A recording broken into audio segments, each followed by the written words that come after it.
Olá, queridos, seja graça, seja a paz de Jesus sobre tua vida, sobre tua casa e sobre tua família. Mais um dia que o Senhor deu, hoje, quinta-feira, estaremos ainda continuando a falar sobre Estevão e suas características, pontualmente sobre o testemunho e o poder de Deus. Ainda sobre este tema, gostaríamos de refletir com os irmãos o que significa testemunho, o que é testemunhar. Seria apenas falar, seria apenas informar? Ou seria de fato viver o próprio Jesus Cristo aqui na terra, ser embaixador dele? Foi isso que de fato Estevão viveu. Viveu e de uma forma intensa, de uma forma veemente, ele apresentou Jesus Cristo a todas as nações. Ele era um homem extremamente conhecedor daquilo que ele estava crendo. Era um homem extremamente aperfeiçoado no amor e na fé do Senhor.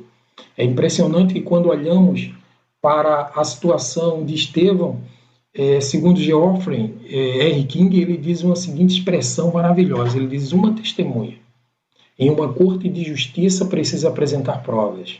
Uma testemunha cristã precisa ser uma prova. Esta é a diferença entre a lei e a graça.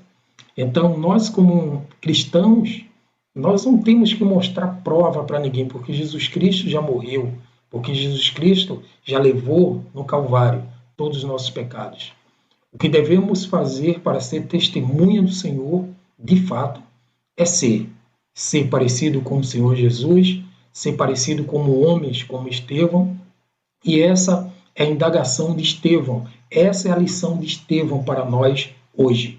Devemos ser testemunha com o nosso corpo, com a nossa vida. E quando olhamos para Estevão, olhamos para um homem que foi extremamente conhecedor das Escrituras. Quando olhamos para o capítulo 7 de Atos, encontramos aí palavras maravilhosas em que, quando ele foi falar e testemunhar, ele abriu a sua boca mostrando o conhecimento sobre Abraão, ele mostra Abraão como nosso pai. Depois ele fala sobre o pacto da circuncisão, o pacto em que Deus ele faz uma ligação com o homem, e o homem aí se torna parte de Deus. Uma geração que foi passada de pais para filhos, Abraão gerou Isaac, Isaac gerou Jacó, Jacó gera José, e assim ele mostra toda a trajetória de José lá no Egito, tudo isso usando a palavra de Deus, usando o poder de Deus para mostrar que Deus está no controle de todas as coisas. Quando olhamos mais à frente, no verso 22, o verso 47 e o verso 48, ele traz agora uma forma de apresentação de Moisés, quem foi Moisés, como instruído em toda a ciência dos egípcios, mas não se conformou com aquelas regras, com aquela lei, mas foi testemunha autêntica do Senhor. Falou também sobre Salomão, que Salomão edificou a sua casa, a casa do Senhor, mas que Deus não habitava em templos feitos por mãos dos homens, apesar de aonde estiverem dois ou três,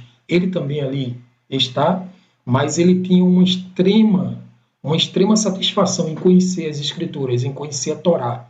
Era um diácono do Senhor, era um homem que o seu nome significava coroa, e coroa era uma exatidão daquilo que o Senhor estava dando quando ele foi testemunha viva e eficaz da palavra do Senhor. Então, quando olhamos para esses textos, encontramos aí as narrativas de um homem conhecedor, de um homem que estava lendo a Torá, de um homem que estava apegado com o poder de Deus e com o conhecimento do Senhor. E aí ele começa a fazer uma narrativa que aqueles homens da antiguidade eram homens de dura cerviz, incircuncisos de coração e que não davam ouvidos à palavra do Senhor. E ele aí estava dizendo que, na atualidade, os fariseus, os saduceus, vós sois como seus pais.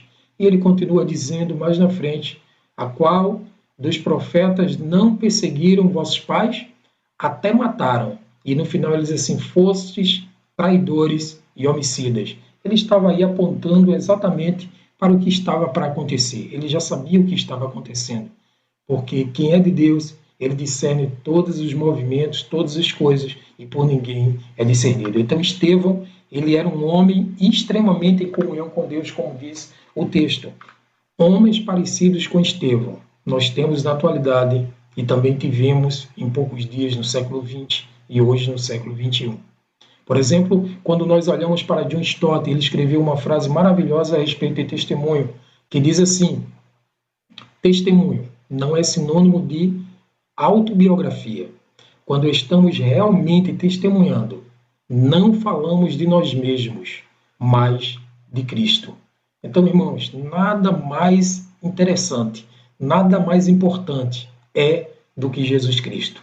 Estevão tinha um foco, Estevão tinha um paradigma, Estevão tinha um exemplo, Jesus Cristo o Senhor. E foi por essa razão que os céus se abriram e ele viu o céu aberto. Que este dia seja um dia de maravilha para você, um dia de testemunho, que você olhe para o lado e testemunhe de Jesus Cristo para alguém. E que o Senhor te abençoe e te guarde, que o Senhor faça resplandecer o seu rosto sobre ti e tenha misericórdia de ti. Que o Senhor sobre ti levante o seu rosto e te dê a paz.